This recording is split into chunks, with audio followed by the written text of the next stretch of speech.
નમસ્કાર મિત્રો, છેલ્લે આપણે ચેપ્ટર નંબર 3 ઇલેક્ટ્રોકેમિસ્ટ્રી અથવા વીજ રસાયણ વિજ્ઞાન સ્ટાન્ડર્ડ 12 એમાં છેલ્લે હાઇડ્રોજન વિદ્યુત ધ્રુવ પોટેન્શિયલ એને 0.0 વોલ્ટ તરીકે સ્વીકારી અને બીજા અર્ધકોષના વિદ્યુત પોટેન્શિયલ કેવી રીતે શોધી શકાય એનો સ્ટડી કર્યો હતો. ઉપરાંત અર્ધકોષ, બંને બાજુ વચ્ચે ક્ષાર સેતુ, એમ કરીને પૂર્ણ કોષ કેમ બને એનો પણ સ્ટડી કર્યો હતો. હવે ત્યાંથી આગળ હાઇડ્રોજન વિદ્યુત ધ્રુવ પોટેન્શિયલને 0.0 વોલ્ટ તરીકે સ્વીકારી અને એક રેફરન્સ તરીકે લઈ એની કરતા કોણ વધારે પ્રબળ રિડક્શન કરતા કે ઓક્સિડેશન કરતા છે અને કોણ ઓછા પ્રબળ રિડક્શન કરતા કે ઓક્સિડેશન કરતા છે એને અનુલક્ષીને આખી electromotive force series, EMF series કે જે આખી ટેક્સ્ટ બુકની અંદર એક પેજ ભરીને આપી છે એનો સ્ટડી પહેલા આપણે કરીએ છીએ હાઇડ્રોજન વિદ્યુત ધ્રુવ પોટેન્શિયલને આદર્શ તરીકે લઈને. હવે બરાબર માર્ક કરો, અહીંયા મેં પ્રક્રિયા લખી છે ઓક્સિડેશન પામેલું સ્વરૂપ, અહીંયા રિડક્શન પામેલું સ્વરૂપ. હવે ફ્લોરિન +2 ઇલેક્ટ્રોન 2f એના પોટેન્શિયલનું મૂલ્ય 2.87 વોલ્ટ છે. એની પછી કોબાલ્ટ 3+ 1 ઇલેક્ટ્રોન મેળવી CO2+, અહીંયા કોબાલ્ટનું ઓક્સિડેશન પામેલું સ્વરૂપ જે CO3+, હવે 1 ઇલેક્ટ્રોન કોબાલ્ટે મેળવ્યો તો CO2+ બન્યો. આ સમયે એના વિદ્યુત ધ્રુવ પોટેન્શિયલનું મૂલ્ય 2.81 વોલ્ટ મળે છે. હવે આમ જેમ જેમ આગળ આવતા જઈએ એમ છેવટે હાઇડ્રોજન પાસે પહોંચીએ ત્યાં હાઇડ્રોજનનું 2H+ ઓક્સિડેશન પામેલું સ્વરૂપ છે. 2 ઇલેક્ટ્રોન હાઇડ્રોજને મેળવ્યા, H2 ગેસિયસ ફોર્મમાં આવ્યો, એનો વિદ્યુત ધ્રુવ પોટેન્શિયલ 0.0 વોલ્ટ. હવે ત્યાંથી આગળ વધતા જઈએ તો Pb2+, આ લેડનું ઓક્સિડેશન પામેલું સ્વરૂપ. હવે Pb2+ એ 2 ઇલેક્ટ્રોન મેળવ્યા, Pb ધન અવસ્થામાં મળ્યો. હવે આના પોટેન્શિયલનું મૂલ્ય -0.13 વોલ્ટ. અને હવે જેમ જેમ આગળ આવશું એમ માઇનસમાં પોટેન્શિયલનું મૂલ્ય મળતું જશે અને છેવટે પોટેશિયમ પ્લસ ઇલેક્ટ્રોન પોટેશિયમ ધન સ્વરૂપમાં -2.93 વોલ્ટ. અને આવું જ લિથિયમનું ઓક્સિડેશન પામેલું સ્વરૂપ Li+, 1 ઇલેક્ટ્રોન લિથિયમે મેળવ્યો. લિથિયમ સોલિડ સ્ટેટમાં અથવા ઘન અવસ્થામાં આવ્યો, -3.05 વોલ્ટ. હવે આ બધા આંકડાની બધું લખી નાખ્યું, પણ આનો મતલબ શું થાય એને આપણે સેજ સમજવું છે. રિડક્શન કરતા અને ઓક્સિડેશન કરતાના સંદર્ભમાં કોણ પ્રબળ રિડક્શન કરતા બને છે, કોણ ઓછું રિડક્શન કરતા બને છે, પણ રેફરન્સ તરીકે હાઇડ્રોજનને ધ્યાનમાં રાખી. સૌથી પહેલા અહીંયા જો જેના પોટેન્શિયલનું મૂલ્ય માઇનસ મેળવ્યું છે, મતલબ લેડ થી ચાલુ કરી અને લિથિયમ સુધી, તો માઇનસ પોટેન્શિયલનો મતલબ શું થાય તો કે રેડોક્સ યુગલ, આ રેડોક્સ યુગલ છે એ H+H2 કરતા વધારે પ્રબળ રિડક્શન કરતા છે. મતલબ જેના ઋણ મૂલ્યો મળ્યા પોટેન્શિયલના એ બધા જ હાઇડ્રોજનની કમ્પેરમાં, હાઇડ્રોજનના સંદર્ભમાં હાઇડ્રોજન કરતા વધારે પ્રબળ રિડક્શન કરતા છે. આનો મતલબ એ થયો આ બધાનું રિડક્શન કરતા તરીકેનું વેલ્યુ અથવા રિડક્શન કરતા તરીકેનું વલણ અથવા રિડક્શન કરતા તરીકેનો સ્વભાવ હાઇડ્રોજન કરતા વધારે પ્રબળ છે. અહીંયા રિડક્શન કરતાના અર્થમાં જ આપણે સમજીએ છીએ અને એની ઉપર જે કઈ બીજા તત્વો છે એની કરતા પણ, કારણ કે બધાના મૂલ્યો પોઝિટિવ છે, હાઇડ્રોજન તો 0 મળ્યો, તો આખી સિરીઝમાં જેમ ઉપરથી નીચે આવો, મતલબ જેમ ફ્લોરિન થી લિથિયમ તરફ આવીએ એમ રિડક્શન કરતા તરીકેના મૂલ્યમાં સતત વધારો થતો જાય. ફ્લોરિન કરતા કોબાલ્ટ 2+ વધારે રિડક્શન કરતા, એમ જેમ આગળ આવો એમ H2 કરતા લેડ વધારે રિડક્શન કરતા, પોટેશિયમ કરતા લિથિયમ વધારે રિડક્શન કરતા, કારણ કે આનું પોટેન્શિયલનું મૂલ્ય -3.05 વોલ્ટ છે. અને આ બધા મૂલ્યો પ્રાયોગિક રીતે પ્રેક્ટિકલી શોધાયેલા છે. હવે આની કરતા સંપૂર્ણ ઉલટી વસ્તુ, વિરુદ્ધ વસ્તુ, ઓક્સિડેશન કરતા તરીકેની વધતી પ્રબળતા, મતલબ પ્લસ વેલ્યુનો મતલબ, પ્લસ પોટેન્શિયલનો મતલબ, તો જેના મૂલ્ય 0.0 વોલ્ટ કરતા વધારે છે બધા પ્લસ બની ગયા, અને એ બધા મૂલ્યો હાઇડ્રોજન કરતા વધી ગયા. તો કે જે રેડોક્સ યુગલ H+H2 કરતા ઓછું રિડક્શન કરતા છે, પ્લસ V નો મતલબ ઈ થયું. મતલબ જેમ અહીંથી ઉપર જાઓ એમ ઓક્સિડેશન કરતાની પ્રબળતા વધતી જાય, પણ રિડક્શન કરતાની પ્રબળતા ઘટતી જાય. બસ આટલું પહેલા ખાસ ધ્યાનમાં રાખવાનું છે. સાદી અથવા સરળ ભાષામાં કહીએ તો F2 રિડક્શન કરતા તરીકે સૌથી નિર્બળમાં નિર્બળ અધાતુ અથવા તત્વ, અને લિથિયમ રિડક્શન કરતા તરીકે સૌથી પ્રબળ ધાતુ અથવા પ્રબળમાં પ્રબળ તત્વ. આપણે રિડક્શન કરતા શબ્દને ધ્યાનમાં રાખશું. રિડક્શન કરતાનો મતલબ શું થાય આપણને ખબર છે. બીજાનું રિડક્શન કરે. રિડક્શન કરતાનો મતલબ બીજાનું રિડક્શન કરે, પોતે ઓક્સિડેશન અનુભવે. પોતે ઓક્સિડેશન અનુભવે મતલબ પોતે ઇલેક્ટ્રોન સહેલાઈથી દૂર કરી શકે. પોતાની બાહ્યતમ કક્ષાનો ઇલેક્ટ્રોન સહેલાઈથી દૂર કરી શકે એવું તત્વ રિડક્શન કરતા કહેવાય. પોતાનું ઓક્સિડેશન થયું. હવે લિથિયમ યાદ કરો. લિથિયમ આલ્કલી તત્વ છે, આલ્કલી ધાતુનું તત્વ છે, અને આલ્કલી ધાતુની બાહ્યતમ કક્ષામાં એક ઇલેક્ટ્રોન, અને આ ઇલેક્ટ્રોન સહેલાઈથી મુક્ત કરવાનો એનો સ્વભાવ હોય. એટલા માટે પ્રબળ રિડક્શન કરતા છે. અને ફ્લોરિન આવર્ત કોષ્ટકનું સૌથી વધુ વિદ્યુત ઋણમય તત્વ. હવે જલ્દી ઇલેક્ટ્રોન મુક્ત કરી જ ન શકે. ઇલેક્ટ્રોન સ્વીકારવાની એની વૃત્તિ હોય, ઇલેક્ટ્રોન મુક્ત કરવાની નહીં. તો EMF શ્રેણી ઉપરથી, ઇલેક્ટ્રોમોટિવ ફોર્સ શ્રેણી ઉપરથી આ ચાર્ટ થોડુંક યાદ રાખવાનો છે, સમજવાનું. ભલે વચ્ચેના તત્વો યાદ ન રહે બધા, કારણ કે આખું કોષ્ટક આપ્યું છે, પણ શરૂઆતના 2-3 તત્વો, વચ્ચે હાઇડ્રોજનના સંદર્ભમાં વાત થઈ રહી છે, અને છેવટના 2-3 તત્વો. આ બધી ધાતુ જ આવશે છેલ્લે. અહીંયા અધાતુ જ આવશે. અહીંયા તો CO3+ નું સ્વરૂપ છે. કોબાલ્ટ સંક્રાંતિ ધાતુ જ છે, પણ CO3+ સ્વરૂપ છે. અહીંયા કોબાલ્ટે ઓલરેડી 3 ઇલેક્ટ્રોન ગુમાવી દીધેલા છે, એટલા માટેનું ઓક્સિડેશન પામેલું સ્વરૂપ લખ્યું છે. અને હવે એક ઇલેક્ટ્રોન મેળવે તો CO2+. તો આ EMF શ્રેણી થઈ. હવે આ EMF શ્રેણીના સંદર્ભમાં જ નનસ સમીકરણ, એના વિશે આપણે જોઈએ છીએ.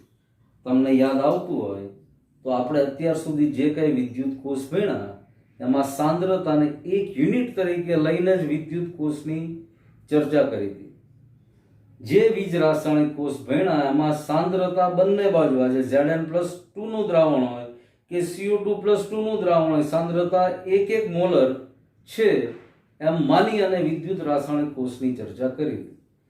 હવે 1 મોલર કરતા વધારે કે ઓછી સાંદ્રતા હોય ત્યારે વિદ્યુત કોષમાં શું અને કેવું પરિવર્તન આવે, કેવી રીતના વોલ્ટેજ અથવા તો કેટલો પોટેન્શિયલ થાય. આ પણ 298 કેલ્વિન અને 1 બાર વાતાવરણ દબાણના જ મૂલ્યો છે.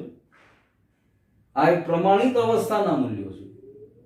પણ જો હવે એવી પ્રમાણિત અવસ્થા જળવાયેલી ન હોય તો વિદ્યુત કોષમાં કેવું અને શું પરિવર્તન આવી શકે છે એની માટેનો અભ્યાસ નનસ સમીકરણ અને એના પછીના મુદ્દાઓ દ્વારા થાય. તો હવે નનસ સમીકરણ તરફ આપણે જઈએ છીએ. EMF શ્રેણી જોયા પછી નનસ સમીકરણ. સૌથી પહેલા નનસ સમીકરણ કોને કહેવાય? તો નિયત તાપમાને બિન પ્રમાણિત, હજુ આ શબ્દ ખૂબ મહત્વનો. અત્યાર સુધી આપણે પ્રમાણિત વિદ્યુત રાસાયણિક કોષની કે વીજ રાસાયણિક કોષની વાત કરતા હતા. અહીંયા નિયત તાપમાને બિન પ્રમાણિત વીજ રાસાયણિક કોષનો પોટેન્શિયલ અને પ્રક્રિયા સાથે સંકળાયેલ દ્રાવણોની સાંદ્રતા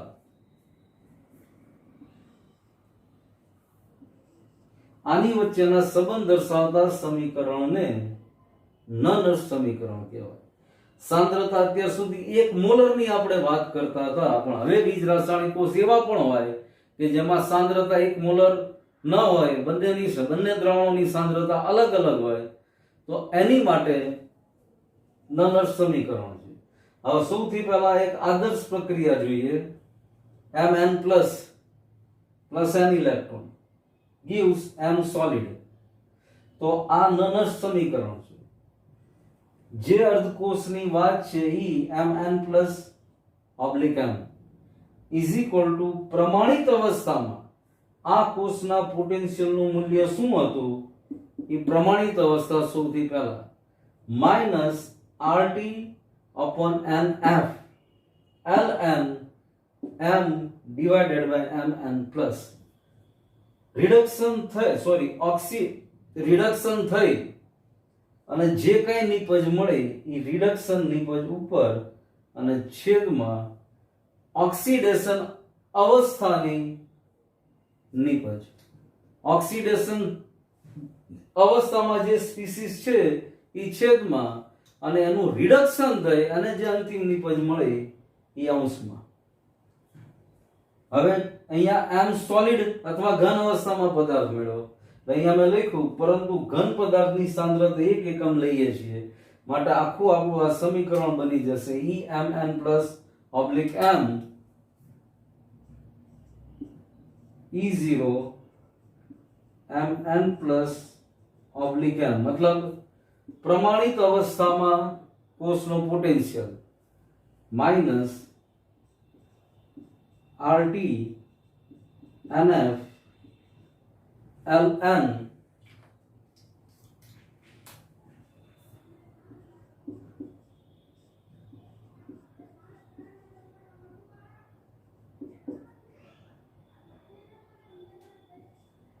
one upon m n plus.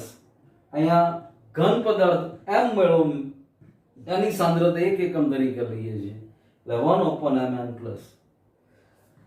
હવે એક આગું જ બીજું રાસાયણિક સમીકરણના સંદર્ભમાં આને કેમ લખી શકાય એને જોઈએ. જો ઝિંક Zn2+, અહીંયા Zn2+ જે દ્રાવણ છે એની સાંદ્રતા C1. એવી જ રીતે સિલ્વર જે બીજા પાત્રમાં દ્રાવણ ભેરું છે એની સાંદ્રતા C2 Ag. હવે જો આ પ્રક્રિયા ઉપર જ આપણે નનર્સ સમીકરણનો કેમ ઉપયોગ કરી શકીએ એ સીધું સમજીએ. હવે જો હું અહીંયા લખું છું E cell is equal to, પણ હવે આ આખો E cell લખીએ એની પહેલા આખી રાસાયણિક પ્રક્રિયાને આપણે સમજવી પડે અને લખવી પડે. તો આખી રાસાયણિક પ્રક્રિયા હું અહીંયા લખું છું Zn plus Ag plus gives Zn2 plus Ag, right? Zn Ag plus gives Zn2 plus Ag. હવે અહીંયા બરાબર માર્ક કરો. ઝિંક નું ઓક્સિડેશન થઈને 2 ઇલેક્ટ્રોન દૂર થઈને ઝિંક 2 પ્લસ બને છે અને સિલ્વર નું રિડક્શન થઈ Ag પ્લસ છે કારણ કે સિલ્વરની સાંદ્રતા સિલ્વરની સંયોજકતા +1 જ રહેશે. તો અહીંયા બેયના ઇલેક્ટ્રોનને સરખા કરવા માટે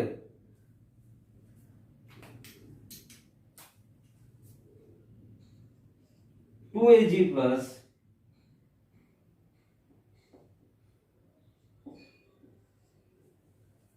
+2Ag. હવે આ બાજુ +2 ઇલેક્ટ્રોન, આ બાજુ 2 ઇલેક્ટ્રોન, આ 2Ag બે બાજુ સમીકરણ સંતુલિત થઈ ગયું. હવે આના ઉપરથી આખું નનર્સ સમીકરણ મારે લખવું હોય તો E cell is equal to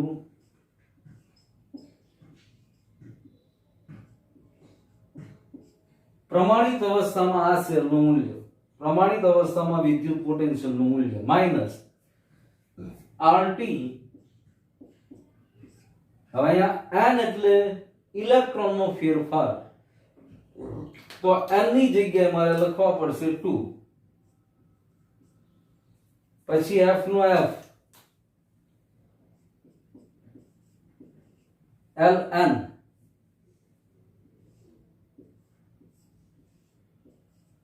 હવે અહીંયા બરાબર જો, અહીંયા આગળ અંશ અને છેદ બેમાં શું આવે બરાબર નક્કી કરવાનું. હવે અહીંયા ઝિંક m, તો અહીંયા Zn2 plus divided by Ag plus કાઉન્સ ઉપર સ્ક્વેર. કારણ કે અહીંયા બે ઇલેક્ટ્રોનનો ફેરફાર થયો, સિલ્વરની સંયોજકતા અથવા સિલ્વરની વેલેન્સી +1 છે, એટલે અહીંયા આગળ બે સિલ્વર, એટલા માટે અહીંયા 2 ઘાત લાગી. હજી આની જેવું એક આદર્શ સમીકરણ અથવા તો એક કોષનું સાંકેતિક નિરૂપણ લઈ એના આધારે પણ નનર સમીકરણ સમજીએ છીએ, પણ આ જસ્ટ આ ઉપર એક આદર્શ અથવા આઈડિયલ વસ્તુ છે અર્ધ કોષ માટેની, જ્યારે અહીંયા આખી જ વસ્તુ સંપૂર્ણ કોષ માટે લખી. અહીંયા બીજી વસ્તુ માર્ક કરો C1 C2. અહીંયા બંનેની સાંદ્રતા અલગ અલગ પણ હોઈ શકે, સરખી પણ હોઈ શકે. સરખી હોય બેયની સાંદ્રતા તો પ્રમાણિત અવસ્થામાં થઈ ગઈ, C1 C2 બેયની સાંદ્રતા બિન પ્રમાણિત છે. બીજી વસ્તુ, આ જે આખું સમીકરણ છે જેમાં R બરાબર વાયુ અચળાંક, 11મા ધોરણમાં વાયુ અચળાંક ઉપર ઘણું ભણી ગયા હતા આપણે. 8.314 જૂલ પ્રતિ કેલ્વિન ઇન્ટુ મોલ આ વાયુ અચળાંકનું મૂલ્ય અને એનું એકમ છે. એવી જ રીતે F ફેરાડે અચળાંક, તો 1 ફેરાડે બરાબર 96487 કુલમ પ્રતિ મોલ, અને T ટેમ્પરેચર 298 કેલ્વિન. તો આ ત્રણેય વસ્તુ તમે જો તો આના મૂલ્યો સહેલાઈથી મૂકી શકાય. આ ત્રણેય અચળાંકો છે. T ને આપણે 298 કેલ્વિન તાપમાને લઈ લઈએ છીએ, F અચળાંક છે, R અચળાંક છે, અને અહીંયા Ln આ નેચરલ લોગ છે, એની બદલે 2.303 કરીને 10 ના બેઝ ઉપરનો 10 ના આધારનો લોગ લઈ શકાય. તો આની ઉપરથી ઈ સેલ સહેલાઈથી બિન પ્રમાણિત કોષનો મળી શકે. ટૂંકમાં નનર સમીકરણનો મતલબ આ થયો. નનર સમીકરણની મદદથી બિન પ્રમાણિત કોષ હોય અને પ્રમાણિત કોષનો વિદ્યુત પોટેન્શિયલ જાણતો હોય, ને આ તો ફિક્સ છે, જે તે પ્રમાણિત વિદ્યુત ધ્રુવ છે એના બધા પ્રાયોગિક મૂલ્યો તૈયાર છે. તો એનું મૂલ્ય અહીંયા મૂકીને બાકી અહીંયા આગળ જે તે ઇલેક્ટ્રોનનો ફેરફાર, જે તે સ્પીસીસ છે અથવા જે તે તત્વ ધાતુ પ્રક્રિયામાં ભાગ લે છે એની સાંદ્રતા, અહીંયા Zn2+ ના દ્રાવણની સાંદ્રતા, અહીંયા સિલ્વર પ્લસ દ્રાવણની સાંદ્રતા, તો આની મદદથી સહેલાઈથી વિદ્યુત ધ્રુવ પોટેન્શિયલ મેળવી શકાય. હજી આની બીજી પ્રક્રિયા માટેના પ્રેક્ટિસના સમીકરણો જોઈએ છે, પછી એકાદો દાખલો પણ આની સાથે ગણીએ છીએ. એટલે આ બહુ સહેલી વસ્તુ છે, અઘરી વસ્તુ નથી. પણ આવી રીતે નનર સમીકરણનો ઉપયોગ કરી બિન પ્રમાણિત દ્રાવણો વાળો વિદ્યુત કોષ આપ્યો હોય તો એના પોટેન્શિયલનું મૂલ્ય સહેલાઈથી આપણે મેળવી શકીએ. આ આખો બેઝ નનર સમીકરણનો છે. કેમેસ્ટ્રી ઓછી છે, ફિઝિક્સ અને મેથ્સ જ વધારે છે. તો આગળ હજી આ જ ટોપિકમાં આગળ જોઈએ છીએ. હમણાં જ આપણે જે ડેનિયલ કોષ માટેનું નનર સમીકરણ લખ્યું અને થોડુંક ડિટેલમાં જોઈએ. હવે જો આ પ્રક્રિયા ડેનિયલ કોષમાં થાય છે. ઝિંક Zn2+, ઝિંકનો ઓક્સિડેશન, Cu2+ Cu, કોપરનું રિડક્શન. એટલે અહીંયા કેથોડ ઉપર થતી પ્રક્રિયા ECU2+/Cu E0, મતલબ પ્રમાણિત અવસ્થામાં ECU2+/કોપર આનો potential minus RTNF ln 1/Cu2 plus ઓલામાં આપણે ચાઈને સિલ્વર લીધું હતું કારણ કે બે ઇલેક્ટ્રોનનો ફેરફાર હતો. હવે આમાં તો ઇલેક્ટ્રોનનો ફેરફાર કોમન છે.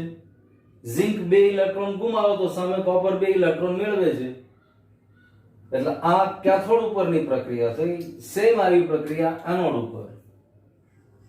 તો anode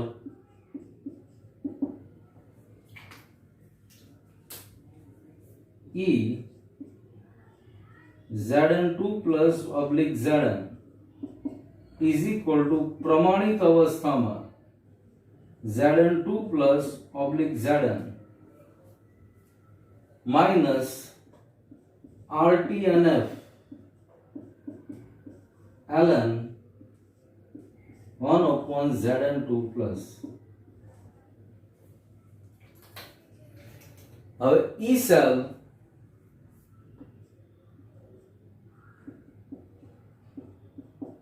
is equal to E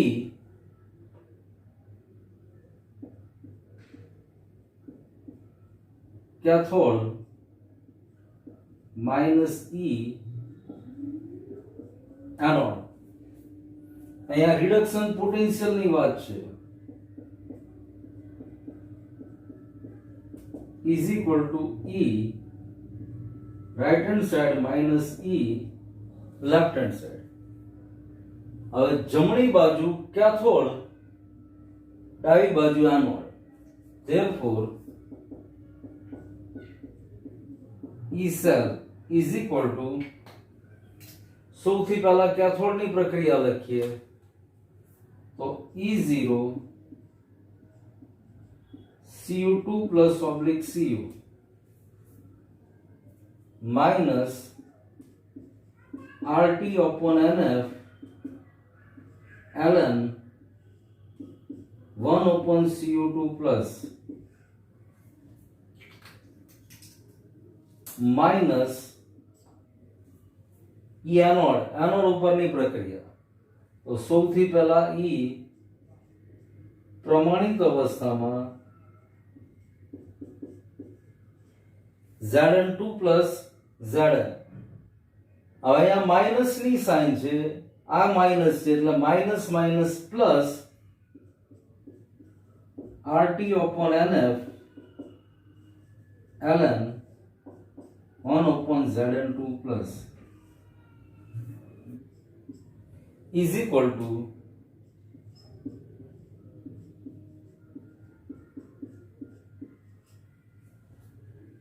પ્રમાણિત અવસ્થામાં અર્ધકોષ માઇનસ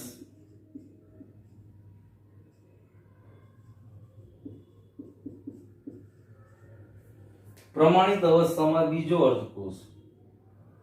હવે minus RT upon NF ln 1/Cu2 plus RT NF Zn2 plus. હવે આના બરાબર આ બંને પ્રમાણિત અવસ્થામાં અર્ધકોષ છે તો આના બરાબર ચોક્કસ E0 cell. હવે અહીંયા RT upon NF ln common નીકળી જાય પણ આ પ્લસ છે જો, તો minus RT upon NF ln Zn2 plus Cu2 plus. આ માઇનસ વાળી સાઇન છે, આ પ્લસ છે, minus RT upon NF common કાઢ્યું ln Zn2 plus upon Cu2 plus. હવે R T F R હમણાં જ જોયું વાયુ અચળાંક 8.314, T 298 kelvin temperature, F Faraday અચળાંક તથા n is equal to 2. બે ઇલેક્ટ્રોનનો ફેરફાર છે રાસાયણિક પ્રક્રિયામાં. તો આ બધાની કિંમત મૂકીએ તથા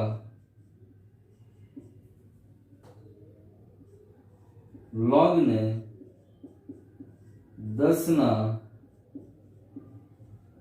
બેઝમાં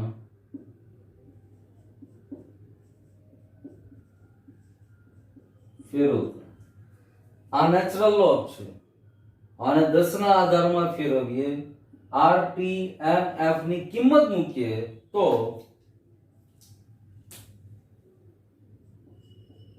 E cell is equal to પ્રમાણિત અવસ્થામાં E cell minus 0.0592 upon 2 ઇલેક્ટ્રોનનો ફેરફાર log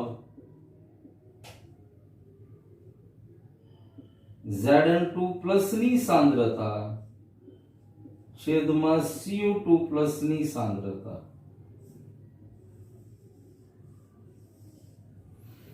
તો આખું નનસ સમીકરણ ડેનિયલ કોષ માટે ધાર્યું કહેવાય. હવે ડેનિયલ કોષ Zn+2 CO2+ નિકલ હોય સિલ્વર હોય હમણાં જે આપણે જોયું અહીંયા બદલાવ થતો રહેશે અને n માં ઇલેક્ટ્રોનનો કેટલો ફેરફાર છે અહીંયા આગળ n ની જગ્યાએ આવશે અને સાંદ્રતામાં શું ફેરફાર છે આવશે અને છેદમાં આવશે. જેનું Zn માંથી Zn+2 ઓક્સિડેશન થાય છે તો ZnSO4 ના દ્રાવણની સાંદ્રતા અથવા ઝિંકના ક્ષારની સાંદ્રતા અંશમાં કોપરના ક્ષારના દ્રાવણની સાંદ્રતા છેદમાં.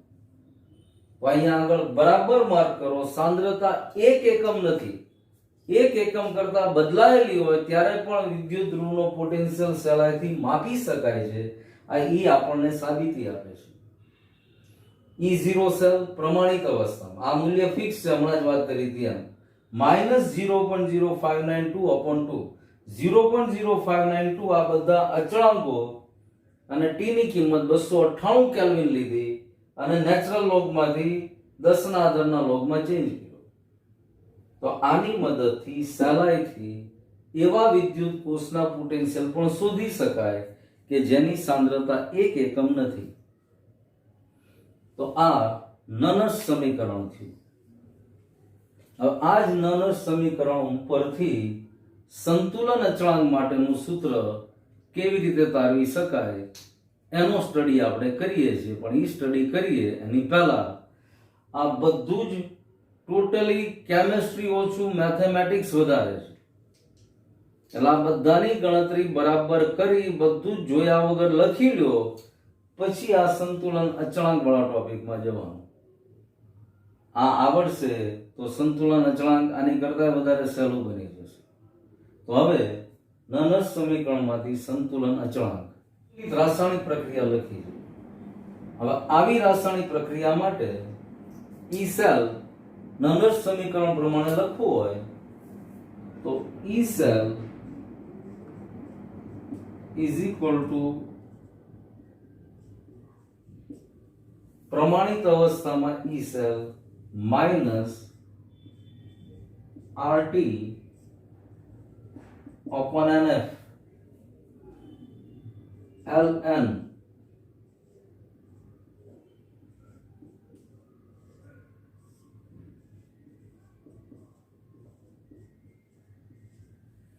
અહીંયા નિપજની સાંદ્રતા છેદમાં પ્રક્રિયકની સાંદ્રતા.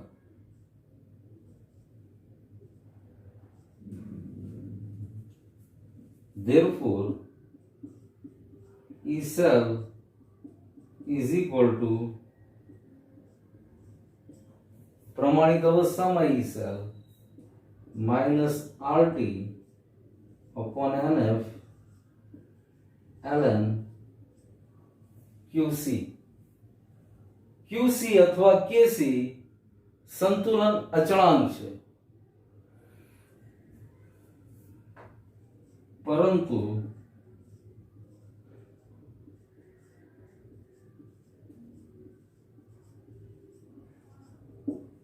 સંતુલન સમયે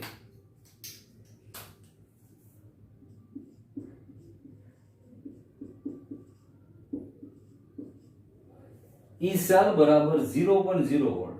संतुलन समय बराबर याद करो 1.1 ग्रेटर देन 1.1 लेस देन અને એક્ઝેક્ટ 1.1 પહેલી ત્રણ આકૃતિ પહેલા લેક્ચરમાં દેખાડી હતી।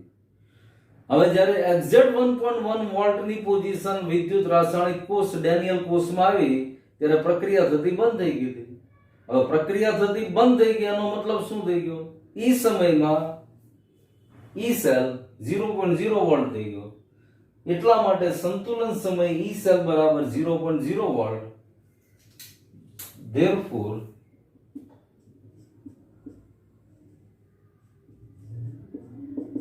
प्रमाणित अवस्था में E cell is equal to RT upon NF ln QC अथवा KC। therefore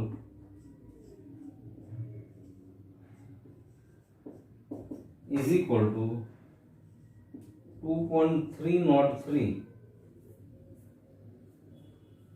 नेचुरल लोग ने 10 ना आधार वाला लोग में फेरवीए F RT log QC 2.303 RT NF divided NF into log QC।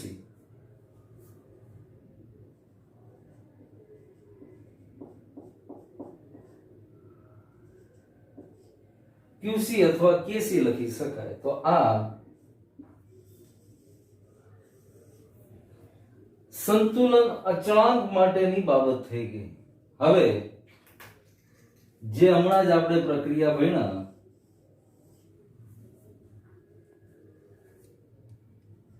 Zn 2 plus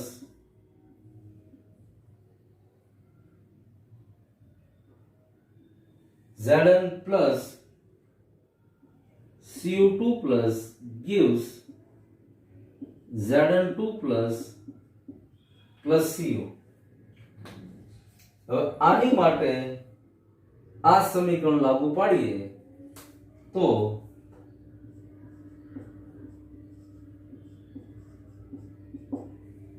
પ્રમાણિત અવસ્થામાં E0 cell 2.303 upon NF RT log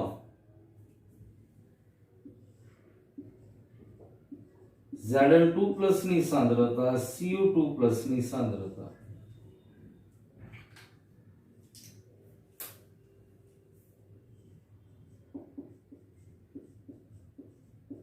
संतुलन समय अथवा संतुलन है Zn2 plus upon Cu2 plus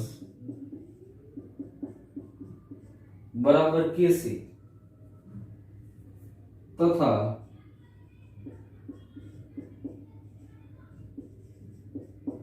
प्रमाणित अवस्था में आ सेल नो पोटेंशियल 1.1 वोल्ट। आनी वैल्यू मूकीए 1.1 0.059 upon 2 R वायु अचळांक T 298 केल्विन टेम्परेचर N बराबर 2 इलेक्ट्रॉन नो फेरफार प्रक्रिया में અને F ફેરાડે અચળાંક આ બધાની કિંમત મૂકેલે 0.059 ડિવાઇડેડ બાય ઇલેક્ટ્રોન નો ફેરફાર 2 અને અહીંયા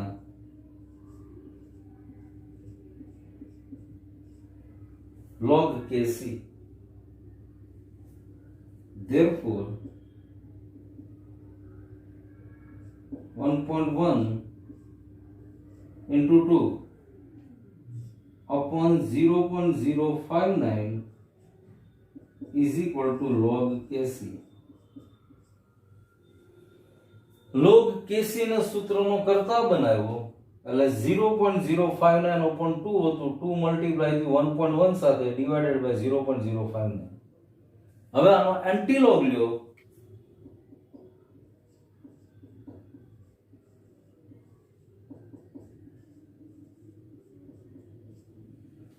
log kc બરાબર 37.288 આવ્યું.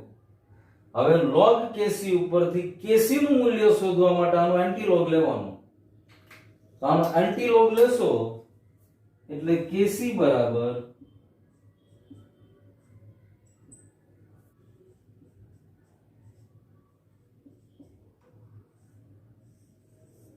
kc બરાબર 2 into 10⁻37 આવો જવાબ મળશે. તો સંતુલન અચળાંક પણ આની મદદથી શોધી શકાય. યાદ રાખો, વીજ રાસાયણિક કોષના ઉપયોગો એ સમયે આપણે વાત કરી હતી. pH શોધી શકાય, સંતુલન અચળાંક પણ મેળવી શકાય. આ સંતુલન અચળાંક. હવે અહીંયા ખરેખર આદર્શ સમીકરણ આ થઈ ગયું. જ્યારે સંતુલન અચળાંકની વાત આવે એટલે તમે આઈડિયલ સમીકરણ તરીકે આને લઈ શકો. પ્રમાણિત અવસ્થામાં કોષનો potential RT upon NF ln Kc. અહીંયા Kc સંતુલન અચળાંક થઈ ગયો. એની મદદથી E0 સેલ અથવા આટલાની મદદથી Kc નું મૂલ્ય, સંતુલન અચળાંકનું મૂલ્ય સહેલાઈથી મેળવી શકાય.